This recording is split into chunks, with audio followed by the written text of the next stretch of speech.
It's the mid-16th century, and Europe is boiling over. In 1527, the armies of the Holy Roman Emperor Charles V sack Rome. In France, tensions between Catholics and Huguenots are heating up.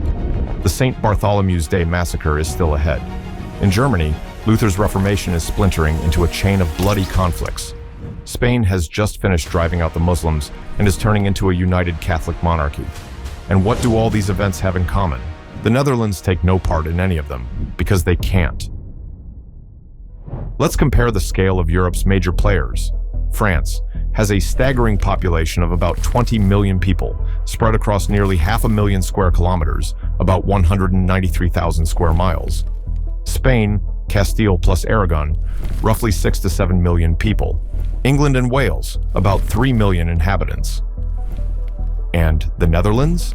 Just 2.2 to 2.6 million people and barely 70,000 square kilometers, about 27,000 square miles. A speck on the map. Nobody sees them as a serious power, and certainly no one imagines that a century later, this tiny corner of Europe will produce the world's first global trading empire. I mean, how could it? Let's make our first jump forward in time. It's now the mid-17th century. The Dutch fleet carries about 500,000 tons of cargo every year, nearly half of all European trade. Across every ocean, ships under orange flags glide by, laden with spices, silk, tobacco, sugar, furs. A web of Dutch trading posts spans the globe. New Amsterdam, the future New York, on the shores of North America. Cape Town, a resupply point at the Cape of Good Hope. Macau and Batavia, the Asian gateways of the empire. The Dutch haul diamonds from Brazil, trade them for Japanese porcelain and Indian black pepper. Europe looks on with it jaw-dropped. How did a tiny country, barely noticeable on the map just decades earlier, manage to outrun the entire world in the economic race? Now, for another leap in time, the 19th century. The Netherlands lose their independence for the first time. After the victories of revolutionary France, the Batavian Republic is formed here, a dependent state, and by 1806, Napoleon turns it into a kingdom ruled by his brother, Louis Bonaparte. 4 years later comes the next step, annexation, and the country becomes part of the French Empire. Painful and humiliating, yes, but at least it happens without major bloodshed. In the 20th century, history repeats itself, only faster and far more frightening. In the spring of 1940, German troops invade the Netherlands. Just 5 days, and the country capitulates after the devastating bombing of Rotterdam.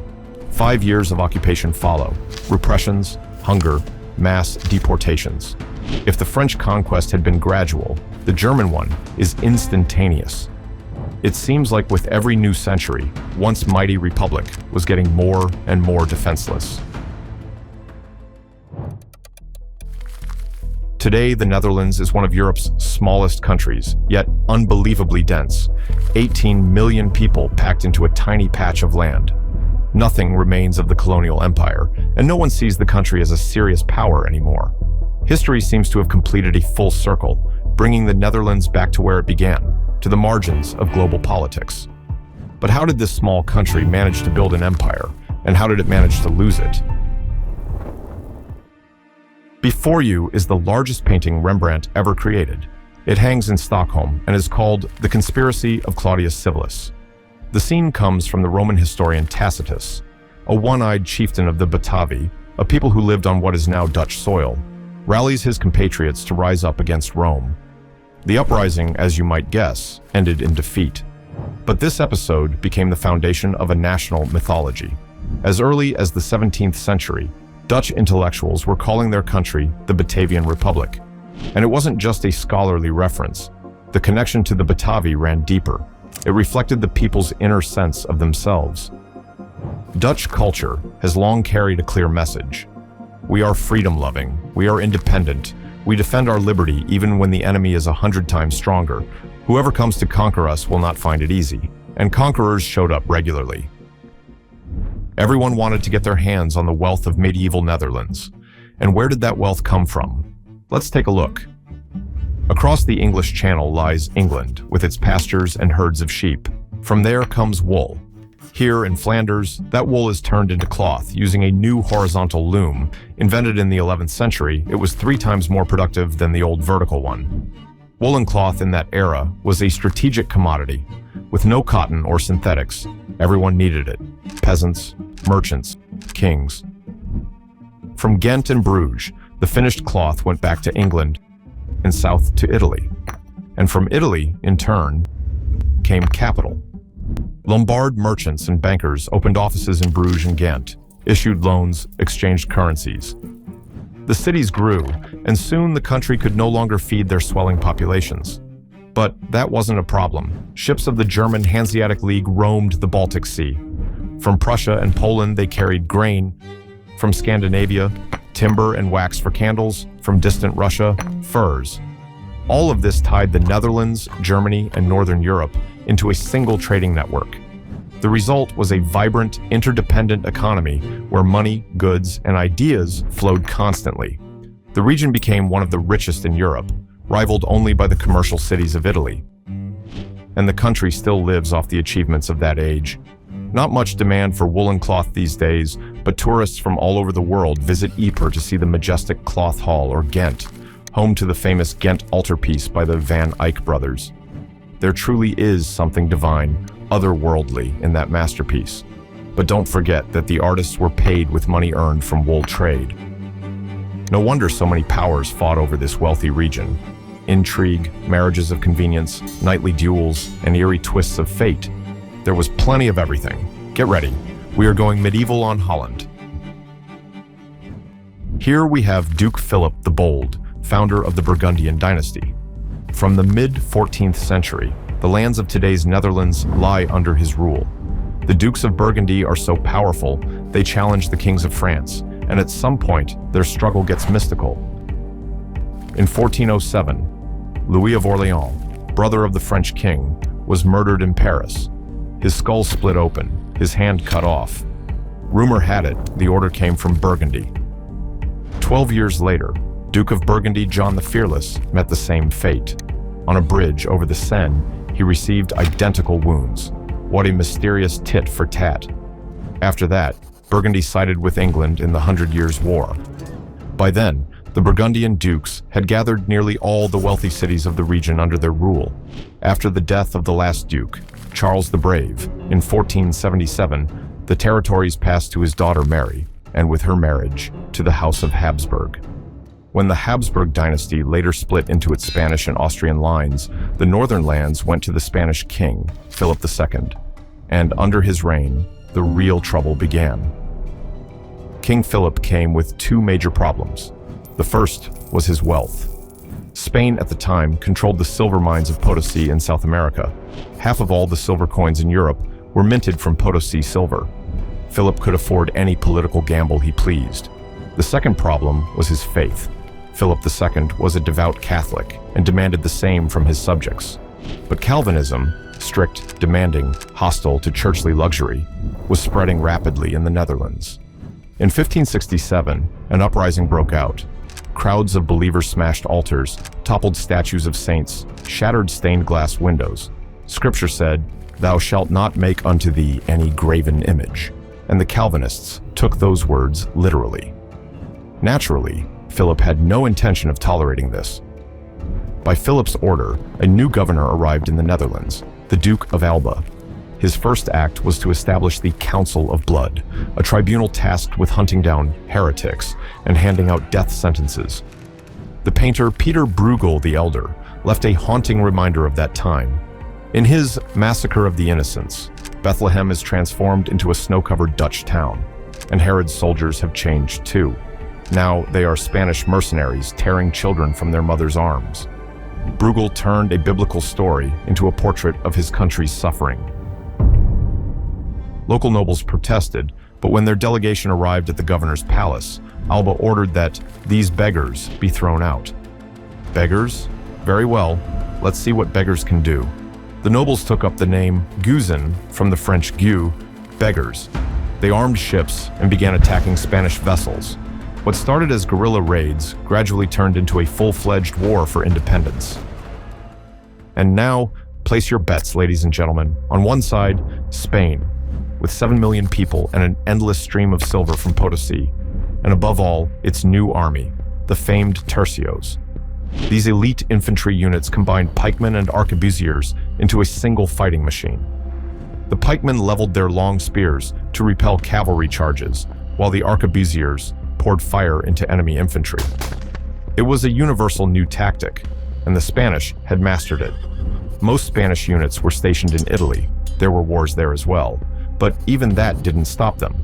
The Spanish managed to set up the so-called Spanish Road, a route from Milan to Flanders that let them move troops across the entire continent. And waiting for them on the other side were the Netherlands, 2 million people and scattered bands of Guzen. So, who would you bet on? Honestly, I would have bet on Spain too. But the Netherlands got unbelievably lucky. History itself stepped in on their side. You see, the history of warfare is a constant tug-of-war between offense and defense. Sometimes new technologies give the advantage to the attackers, and sometimes to those on the defensive. Want an example? In World War I, defense ruled the battlefield. Barbed wire, machine guns, trenches, all of it turned any attack into suicide. Front lines sank into mud and stayed frozen for years because breaking through was almost impossible. But in World War II, everything changed. Armored spearheads, tank wedges, could slice through defenses with fast, concentrated strikes. The advantage swung back to the attackers. And the very same shift happened in the 16th century during the Dutch 80 Years' War for Independence. Let's step back a bit. In the late 15th century, the French king Charles VIII invades Italy, and his army has artillery. No one is ready for that. Cannons tear through the stone walls of medieval castles. A single new technology suddenly makes fortifications, once deemed impregnable, practically useless. The Italians are horrified, but they find a solution fast. They invent what becomes known as the Italian system of fortification. Earthen bastions with a low profile, strong enough to withstand artillery fire. Cannonballs sink into the packed earth, and the distinctive star-shaped layout of these forts allows defenders to unleash crossfire in every direction. The Netherlands adopted exactly this technology.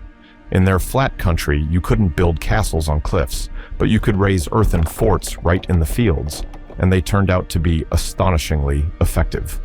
The Spanish advance got bogged down in these defenses like in a swamp. In the 16th century, there simply were no technologies capable of breaking through such fortifications, and the Dutch caught a break. Behind the defensive lines, they could sit tight, regroup, and rebuild their strength. But the Dutch didn't just sit tight, they also learned fast. At first, the resistance was led by William the Silent of Orange, but after he was assassinated by a fanatical Catholic, his son Maurice of Orange took up the cause. And Maurice was an educated man. He spent half his life on the infantry training ground and the other half in his study, reading ancient authors. Remember the Greek phalanx, a formation of spearmen standing shoulder to shoulder, presenting a dense forest of spear points? Maurice adapted that idea. In his army, pikemen stood side by side with musketeers and arquebusiers, pikes for cavalry, disciplined volleys of gunfire for infantry. This kind of force required iron discipline. Pikemen had to open and close ranks in perfect rhythm to give the shooters time to reload. Maurice drilled these maneuvers endlessly, turning his soldiers into living machines. And it was this new army that first managed to fight the legendary Spanish tercios on equal footing. But Maurice didn't just change battlefield tactics, he rebuilt the entire military system. His troops received regular pay, which turned a swarm of mercenaries into professional soldiers. No more need to loot or rob peasants to survive, and the population no longer lived in fear of its own army. And when the army wasn't fighting, it was digging. Maurice made his soldiers dig from dawn to dusk, trenches, ramparts, earthworks. A soldier had to stay busy, not in a tavern, but on the drill field or with a shovel in hand. This is how a fundamentally new kind of force was born in the Netherlands, a standing army, not a band of mercenaries that disbanded after each battle. But a permanent army needs permanent budget. And here Maurice got lucky a second time. He did have the budget. The only question is, where did it come from? 3 words: spices, spices, and more spices. Or, to be precise, pepper, cloves, and nutmeg. During the Renaissance, this fragrant trio flowed into Europe from Southeast Asia. Cloves and nutmeg grew only on the Spice Islands, the tiny Moluccas in today's Indonesia. There was simply no other place on the planet where the clove tree or the nutmeg tree grew naturally. Pepper came mostly from India's Malabar coast. Spices were valued enormously, for obvious reasons. Just imagine how boring a steak would be without salt or seasoning. For a long time, Venice held a monopoly on this trade and profited almost indecently. But the higher the profits, the more competitors appear, and soon the Dutch would enter the race. But Venice's first challengers weren't the Dutch, they were the Portuguese. In the late 15th century, they found a sea route to India by sailing around Africa's southern coast. First, Bartolomeu Dias reached the Cape of Good Hope. Then Vasco da Gama sailed farther and reached India by sea for the first time. A little later, Portuguese expeditions pushed on to Indonesia as well. From then on, Europe's supply of spices no longer depended on Arab middlemen. The trade routes were controlled directly by Portugal, and traces of that commercial empire survived on the map until quite recently. Goa in India remained Portuguese until the mid-20th century, and Macau in China until the late 1990s. But the moment the Portuguese opened the road to the east, they found Dutch on their tail. As usual, it began with industrial espionage. Jan Huygen van Linschoten entered Portuguese service and traveled to Goa. There, he gained access to Lisbon's greatest state secret, its navigational charts. He secretly copied them, and upon returning to Europe, compiled his findings in the Itinerario, the book that effectively destroyed Portugal's monopoly. It included maps of the Indian Ocean, tables of coordinates, and the very routes once sailed only by ships from Lisbon. The impact was immediate. In 1595, the Dutch sent out an expedition under Cornelis de Houtman. He followed Linschoten's instructions to the letter around the Cape of Good Hope and eastward across the Indian Ocean. Now the Netherlands had direct access to the Indian markets. From there they brought sapphires, rubies, and above all, black pepper. But the most tempting prize of all still lay ahead. Take a look. Here is Ming Dynasty Chinese porcelain, and here are Dutch blue tiles from the same period. They look similar, and not by accident. After reaching India, the Dutch pushed even further east. Their trading posts spread across Java, Sumatra, China, and even Japan, where they were granted a tiny artificial island port, Dejima, in Nagasaki. Through that gateway, European artisans first encountered Chinese goods and began imitating them. But something even more important was happening. The Dutch were building a closed trading circuit, silver from Japan to China, porcelain and spices in return, and from the Spice Islands, cloves and nutmeg, to Europe. And all of this, astonishingly, was run not by a state, but by a single private company. The Dutch East India Company was founded in 1602, almost immediately after the new sea route to the east opened.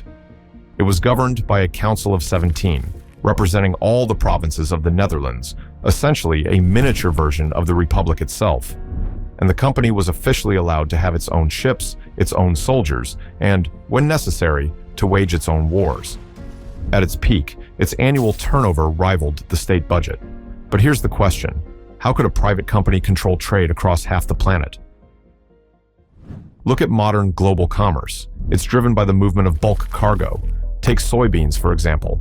Today's top exporter is Brazil, shipping about 127 million tons overseas each year. That mass spreads out across the world, but the main flow goes to China, where soy becomes pig feed. Imagine the resources it takes to control such a flow: global ports, gigantic cargo ships, millions of hectares of plantations, tens of thousands of workers. But the trade of the East India Company was nothing like that. The Spice Islands were a tiny dot on the map, and controlling them required only a handful of well-fortified posts. And with that, you held the world's only source of an incredibly rare commodity. And this commodity didn't need to be shipped by the million tons. It was so scarce, it was literally worth its weight in gold. A thin trickle of trade, yet one that brought staggering profits. In such conditions, a small but well-organized company could dominate it completely. But over time, an entirely different kind of trade would emerge, and it would all but destroy the Dutch Empire. Sure, some would say that the Dutch Empire was actually killed by the English, and if you manage to get an Amsterdam local drunk, he'll probably add a few unkind words about England too. In the 17th century, the English fought 3 trade wars with the Netherlands, quarrels over navigation, colonies, and the right to dictate the rules of global commerce. In the middle of all this chaos, the Dutch even pulled off their legendary raid on the Medway, towing away the English flagship, Royal Charles. Its stern is still on display in the Rijksmuseum, but the decisive blow to the Dutch economy wasn't struck by London. It was dealt by their own stadtholder, who, by a stroke of luck, became King of England. Here's what happened. In 1688, William III of Orange, stadtholder of the Netherlands, became King of England, the event we know as the Glorious Revolution. He didn't get there without help from the Dutch army, by the way, but that's another story. What matters is that from this moment, both countries were essentially ruled by the same person, and William's attention shifted more and more toward London. A telling example, his rule for the combined fleet allowed only 3 Dutch ships for every 5 English ones, effectively putting a ceiling on Dutch naval growth. On top of that, William dragged the Republic into major European conflicts it had previously avoided. Massive sums went into the War of the Spanish Succession, the struggle over the Spanish throne and its territories after the death of the last Spanish Habsburg, Charles II. In the end, the Netherlands emerged nearly bankrupt, while England gained new colonies. So doesn't it look like a mix of political intrigue and deliberate sabotage became the very mechanism that toppled the Dutch Empire? Well, yes, to an extent. But the deeper cause was the rise of mass trade. Again, 3 words: sugar, coffee, cotton. What do those have in common? They all came from the East. Sugarcane was known in the medieval Arab world, cotton was domesticated in India, and coffee originated in Ethiopia. But it turned out that large-scale production of these crops was possible only on the other side of the world. Take sugar. To boil sugarcane syrup into crystals, you need enormous amounts of firewood and labor. Haiti had the wood, and the labor came in the form of enslaved Africans shipped across the ocean. The result? Giant plantations, true mass production. The same happened with cotton and coffee, which began to be produced in Brazil. And notice something. Mass supply created mass demand. In England, the Industrial Revolution was taking off. Once a multi-spindle spinning frame, famous spinning jenny, appeared, British factory owners wanted only one thing: more raw material. We can turn into cloth everything you deliver to us. If in 1700, England had about 150 textile manufactories, a century later, there were already 1,500. And this new kind of trade demanded the mass movement of labor, gigantic plantations, and huge armies to guard them. In commerce on that scale, there was no longer any room for a small country like the Netherlands.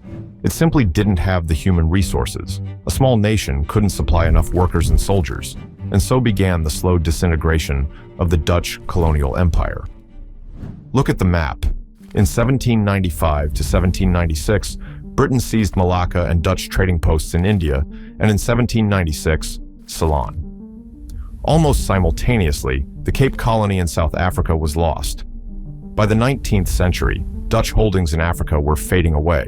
In 1871, the Netherlands sold Elmina and other posts on the coast of modern Ghana. But the decisive blow was the loss of the vast East Indies. Java, Sumatra, Borneo, Sulawesi, and Bali slipped from Dutch control after the 1945 to 1949 War of Independence, and the last major territory, Western New Guinea, was lost in 1962. This is how an empire that once held half the world's trade in its hands fell apart. Not because the Dutch became lazy or complacent, but because the world itself had changed. And there's an important lesson here. Listen, the darkest dictators of the 20th century tried to drag their nations backward toward the ghosts of a supposedly glorious past. Franco reached for the Spain of Philip II. Mussolini dreamed of resurrecting the Roman Empire, and in both cases, that nostalgia led their people to disaster. Why? Because empires aren't born merely from courage or will. They arise when rare historical conditions come together, as they once did for the Netherlands. And different conditions bring about their collapse. You can't restore a great past just because you want to. What worked in one world will not work in another. And if we don't want to become puppets in someone else's hands, we need to understand that. Like this video if you agree, and if you don't, tell us why. And speaking of conditions, it's possible they're now coming together for the rise of a new global power, the BRICS.